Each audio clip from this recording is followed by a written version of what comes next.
Hi friends, welcome to Easy Cooking. Thanks for supporting our channel. இங்க செஞ்சு கொடுத்தா உங்கள் வீட்டு குட்டீஸ் கூட ரொம்ப விரும்பி சாப்பிடுவாங்க. இது கூட நம்ம நிறைய வெஜிடபிள்ஸ் சேர்க்க போகிறோம். அதனால இது ரொம்பவே ஹெல்த்தியான ஒரு ரெசிபியும் கூட. இன்னும் எங்கள் சேனல் நீங்கள் சப்ஸ்கிரைப் பண்ணலனா இப்போவே சப்ஸ்கிரைப் பண்ணிடுங்க. பக்கத்தில் இருக்க பெல் ஐக்கானையும் ப்ரெஸ் பண்ணுங்கள். எங்களோட வீடியோஸோட நோட்டிஃபிகேஷன்ஸ் உடனுக்குடன் உங்களுக்கு கிடைக்கும். இப்போ எப்படி பண்ணுறதுன்னு நம்ம பார்க்கலாம். இது பண்ணுறதுக்கு ஒரு காலிஃப்ளவர் பூ எடுத்திருக்கோம். ஒரு 300 கிராம் இருக்கும். அதை வந்து நம்ம சுடுதண்ணியில் போட்டு கொஞ்சம் நேரம் ஊற வச்சுக்கலாம். அதில் ஏதாவது பூச்சி இருந்துச்சுன்னா அது வந்து அந்த தண்ணியில் இறங்கிடும். நம்ம தண்ணியை வடிகட்டிட்டு அந்த காலிஃப்ளவரை மட்டும் குக்கரில் சேர்த்துக்கலாம்.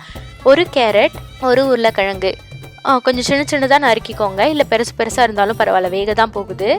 கொஞ்சமாக ஒரு அரை ஸ்பூன் அளவுக்கு உப்பு சேர்த்துக்கலாம். அது மூழ்கிற அளவுக்கு தண்ணி சேர்த்து குக்கரை மூடி நம்ம 3 விசில் விட்டுக்கலாம். பக்கத்தில் நம்ம பேரலாக ஒரு பேன் வச்சுக்கலாம். ஒரு 2லேருந்து 3 ஸ்பூன் எண்ணெய் சேர்த்துட்டு ஒரு வெங்காயம் அதை பொடியாக நறுக்கி அதில் சேர்த்துக்கலாம். ஒரு குடைமிளகாய் சேர்த்துருக்கோம். அது ஆப்ஷனல் தான். நீங்கள் குடைமிளகாய் இல்லைன்னா வெறும் வெங்காயம் மட்டும் வதக்கிக்கோங்க. அதெல்லாம் நல்லா வதங்கட்டும். குக்கர்லேயும் பக்கத்தில் விசில் வந்துட்டே இருக்குது. அதுவுமே வந்துட்டே இருக்கட்டும். நம்ம இது ரெடி ஆகிறதுக்குள்ளார அதுவுமே வெந்துடும். இப்போ தக்காளி சேர்த்துக்கலாம். வெங்காயம் கண்ணாடி போல் ஆனதுக்கப்புறம் நம்ம தக்காளி சேர்த்து எல்லாத்தையும் நல்லா வதக்கிக்கலாம். ஒரு அரை ஸ்பூன் மிளகாய் தூள்,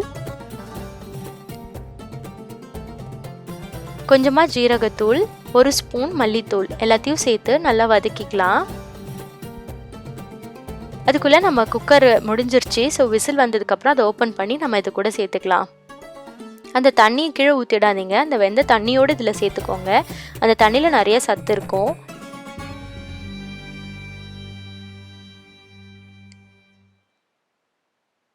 அது கூட நம்ம தேவையான அளவு உப்பு சேர்த்து நல்லா வதக்கி கொஞ்ச நேரம் அப்படியே விடுங்க. அந்த தண்ணியெல்லாம் சுண்டுனதுக்கப்புறம் நம்ம ஒரு ஸ்பூன் அளவுக்கு வெண்ணெய் சேர்த்துக்கலாம். வெண்ணெய் இல்லைன்னா பரவாயில்ல, நெய் இல்லை எண்ணெய் ஏதாவது கொஞ்சமாக சேர்த்துட்டு நல்லா கலந்து விட்டுக்கோங்க.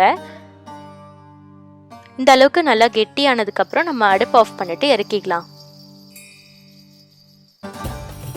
அவ்வளோதான், நம்மளோட பாவ் பஜ்ஜி சூப்பராக ரெடி ஆகிடுச்சு.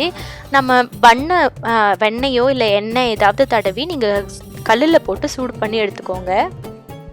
அவ்வளோதான். இது கூட பொடியாக நறுக்கின வெங்காயம், அதோட நம்மளோட சூப்பரான எம்மியான பாவ் பஜ்ஜி, அதோட நம்மளோட பன்னு எல்லாமே நம்ம சேர்த்து சாப்பிடலாம். ரொம்ப சூப்பராக இருக்கும். கண்டிப்பாக ட்ரை பண்ணுங்கள். எங்களுக்கு ரொம்ப பிடிச்சிருந்தது, உங்களுக்குமே ரொம்ப பிடிக்கும். நம்மளோட பாவ் பஜ்ஜி ரெடி.